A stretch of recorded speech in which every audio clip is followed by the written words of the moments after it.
houses. It literally says in chapter 12 of Exodus, there were no Egyptian houses without someone dead. I just want you to get that narrative. No home in all the land of Egypt had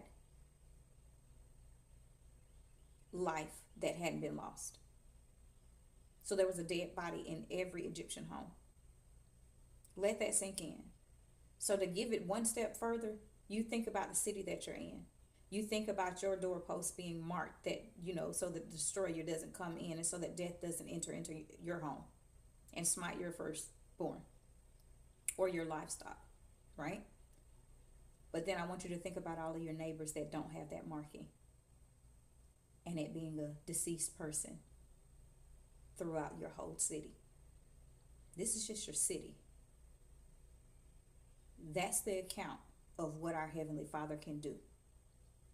But when you follow the instructions, your doorpost is going to be marked so that He knows who you are, who you've chosen to be, and who you truly are obedient to. And so it was rapid. It was sudden movement forward. And they had to learn survival. They had to learn survival when they were out in the wilderness. They had to learn, okay, well, I have to let go of the things that I wanted. And they did. They got to a place where they complained. They did. And our Heavenly Father had His way with them, just like He has His way with us when we get into that heart posture of complaining because it takes too long, because it's not how we wanted it to be, because it just does not fit the way we wanted it to fit. But that's that control thing again. You don't ever want to get to that place where you start to want to be in control and then you miss out on the good things that He desires to give you.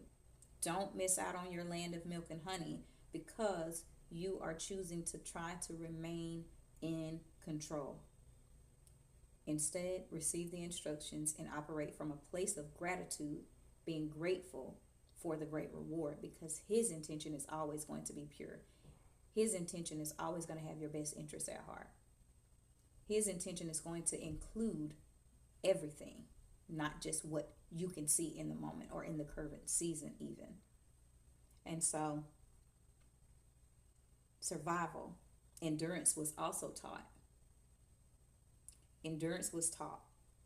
Sticking things out, persevering in that season of wilderness. All of these different instructives are being taught to us as we go through these different phases that are necessary. Because if